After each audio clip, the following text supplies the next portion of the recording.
Next, we are reading Unferth's challenge.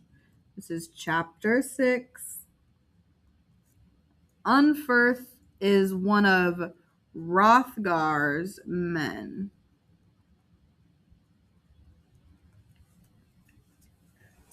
Unferth spoke, Ecglaf's son, who sat at Hrothgar's feet and spoke harshly and sharply. He's vexed by Beowulf's adventure, by the visitor's courage, and angry that anyone in Denmark or anywhere on earth had ever acquired glory and fame greater than his own.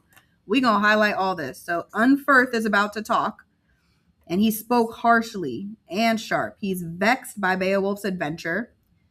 He's annoyed at Beowulf's courage. He's angry that anyone in Denmark ever acquired glory greater than his own. This man is a hater.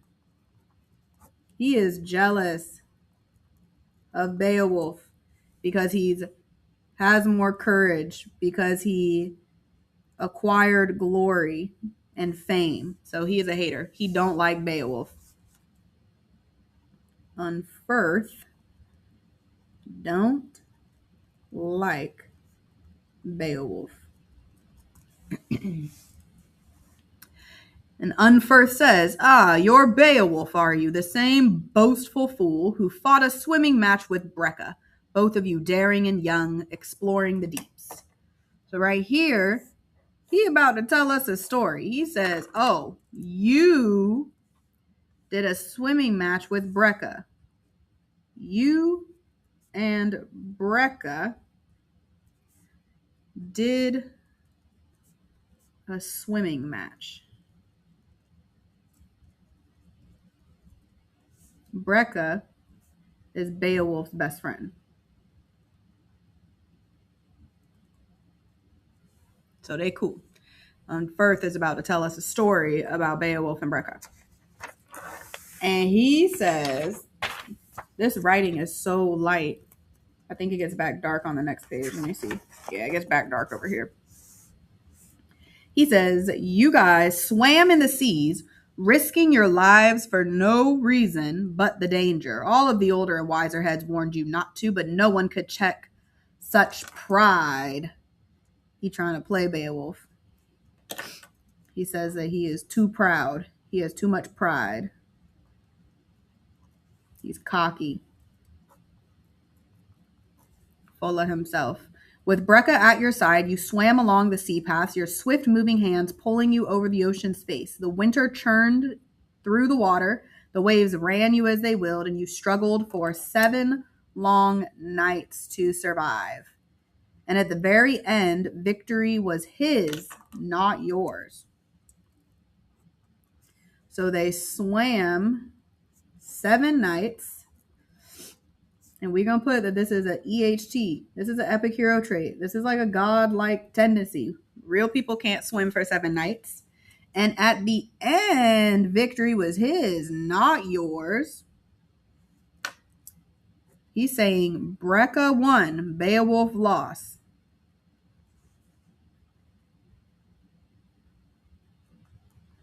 So I guess it was like a swimming competition. The sea carried him close to his home, southern Norway, near the land of the Broadings, where he ruled and was loved, where his treasure was piled, his strength protected, his town and people. He'd promised to outswim you, Bonston's son. To outswim you, Bonston's son, made that boast ring true. Bonston's son is Brecca. So right here, Bonston's son, this is Kenning. They're talking about Brecca. And they're saying the same thing, that he made that boast ring true to outswim you. So he's just reminding him, he's saying again that Beowulf lost a second time. You've been lucky in your battles, Beowulf, but I think your luck may change if you challenge Grendel. So he says Beowulf is only lucky. Like, bro, you not no fighter like that. Not no real fighter. And then he says that your luck may change if you challenge Grendel. Staying a whole night in this hall, waiting where the fiercest demons can find you. We do know he's a hater, but he says Grendel's gonna beat you behind. Grendel will kill you. Grendel's gonna kill you. And then Beowulf is now talking. So everything up here was Unferth. Now Beowulf is saying, "Ah, Unferth, my friend, your face is hot with ale. Your tongue has tried to tell us about Brecca's doings, but the truth is simple." So he says, "Unferth, bro, you are drunk." That's what he means when he says, "Your face is hot with ale." You're drunk. Like, shut up. You're doing too much. That Unferth is drunk. "No man swims in the sea as I can." This is Beowulf. "The truth is simple. Let me break it down to you, dog. No man swims in the sea as I can. No strength is a match for mine. As boys, Brecca and I had boasted, we were both too young to know better, that we'd risk our lives far out at sea. And so we did. Each of us carried a naked sword, prepared for whales of the swift-sharp teeth and beaks of needlefish. He could never leave me behind or swim faster across the waves than I could."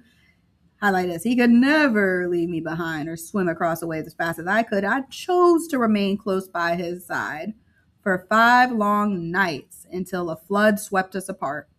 The sea surged around me and it grew dark. The wind turned bitter, blowing from the north, and the waves were savage." So he said, "I could have outswum him, but I chose to stay with Brecca. I could have left that man in the dust, but that's my friend. So I chose to stay with him. And then a flood pulled them apart. Flood separated them, not Brecca swimming faster."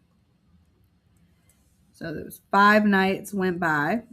And he says, "Creatures who sleep deep in the sea were stirred to life. The flood and the storm brought creatures to life.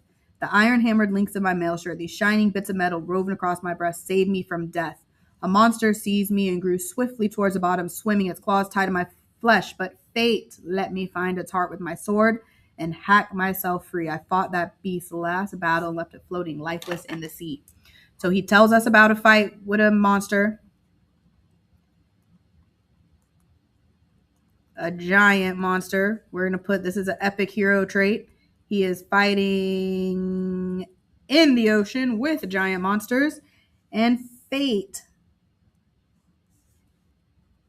saved his life. Fate. This is so hard to see. Next page. Woo-wee. Woo-wee. 2 more pages. "Other monsters crowded around me and continually attacked me as I treated them politely, offering them edge of my razor-sharp sword. But the feast, I think, did not please them, filled their evil bellies with no banquet-rich food.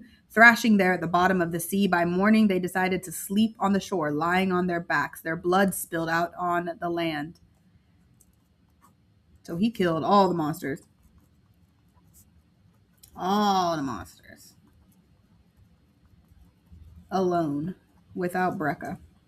"Afterwards, sailors could cross that sea road and feel no fear. Nothing would stop their passing. And then God's bright beacon appeared in the east, and the water lay still, and at last I could see the land and the cliffs of the coast. God's bright beacon shined, Christianity." And then he says, "Fate saves the living when they drive away death themselves."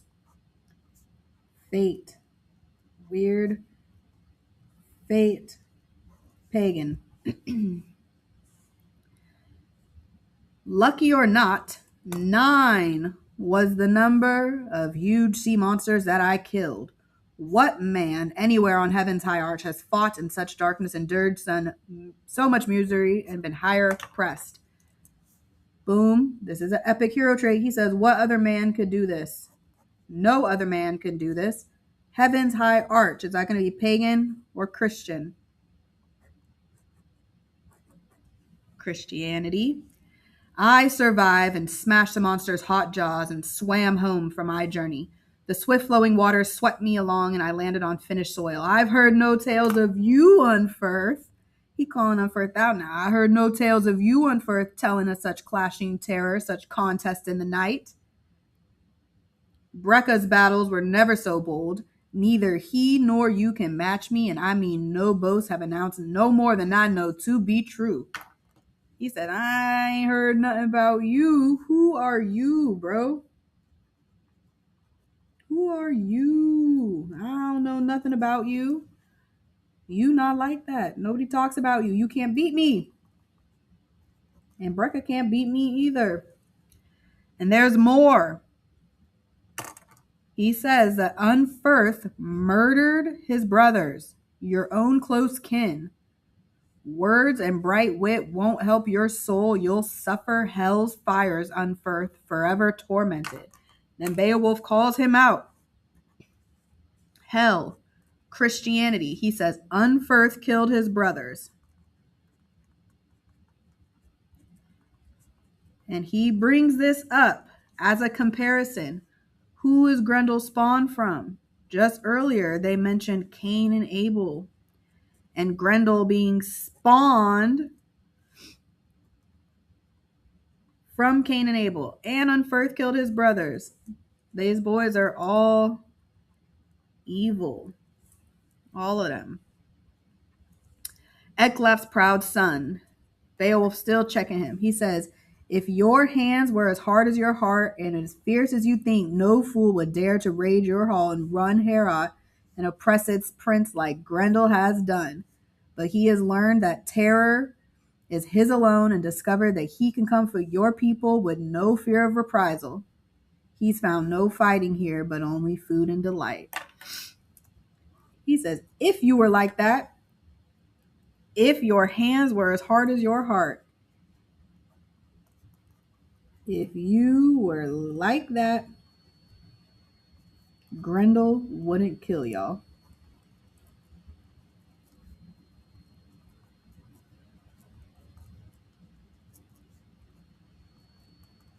Like, you would have beat Grendel. Grendel murders as he likes with no mercy and gorges and feasts on your flesh and expects no trouble, no quarrel from the quiet Danes. He is really playing them. He's like, he ain't scared of y'all. He expects nothing from y'all. Y'all are some punks. Now the Geats will show him courage. Soon he can test his strength in battle, and when the sun comes up again, opening another bright day from the south, anyone in Denmark may enter the hall. That evil will be gone. Right here, Beowulf says, the Geats, that's Beowulf's men, will save Heorot. Because y'all are soft. Hrothgar, gray-haired and brave, sat happily listening. The famous ring giver, sure. At last, that Grendel could be killed. He believed in Beowulf's bold strength and firmness of his spirit. There was a sound of laughter and the cheerful clanking of cups and pleasant words. We gonna highlight. Then Wealtho, Hrothgar's gold-ringed queen, greeted the warriors, a noble woman who knew what was right. She raised a flowing cup to Hrothgar first, holding it high for the Lord of the Danes to drink, wishing him joy and feast. Wealtho, she is the queen. So this is Hrothgar's wife. And she is giving a cheers right now. The famous king drank with pleasure and blessed their banquet. And then Wealtho went from warrior to warrior, pouring a portion from the jeweled cup for each, till the bracelet-wearing queen had carried the mead cup among, and it was Beowulf's turn to be served. So Wealtho, the queen, if we talking about women and their job, she is pouring a portion from a jeweled cup to each man. She is serving the warriors. Kind of like for good luck. But still, why is she serving them? She's the queen. And now she gets to Beowulf, and it's his turn to be served. Wealtho went from word to word, pouring a cup to the mead hall. She saluted the Geats' great prince. Wealtho saluted the Geats' great prince.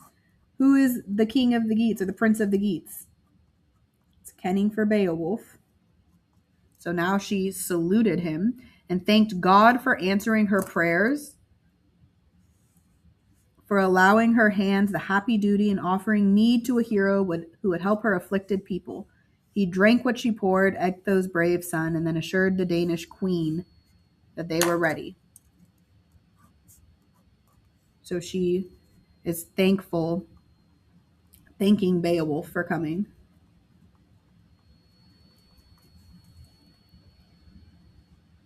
When we crossed the sea, my comrades and I already knew that all my purpose was to this, to win the goodwill of your people or die in battle, pressed in Grendel's fierce grip. Let me live in greatness and courage here, or die in this hall and welcome my death. Welfa was pleased with his words, his bright-tongued boast. She carried them back to her lord, and walked nobly across to his side. The feast went on, laughter and music, and the brave words of the warriors celebrated their delight. Then Hrothgar rose, Healfdane's son, heavy with sleep, and soon as the sun had gone, he knew that Grendel would come to Heorot and would visit that hall when the night covered the earth with its net. So they getting ready for Grendel.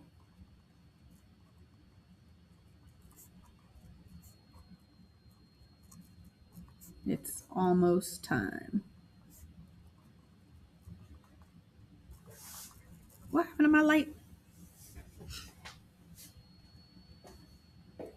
Almost time. Hrothgar's warriors rose with him. He went to Beowulf and embraced the Geats' brave prince. Who is the Geats' brave prince? Geat. Gave Beowulf a hug. He says, we hope that Heorot would be his command. And then he declared, no one strange to this land has ever been granted what I've been giving you. No one in all the years, the life of my rule. Make this the best of all mead halls yours, and then keep it free of evil. Fight with glory in your heart. Purge Heorot, and your ships will sail home with treasure holds full. So Hrothgar says, kill Grendel, and we will give you money and treasure. TRE. Treasure. And then it ends. And then tomorrow we'll read the battle with Grendel.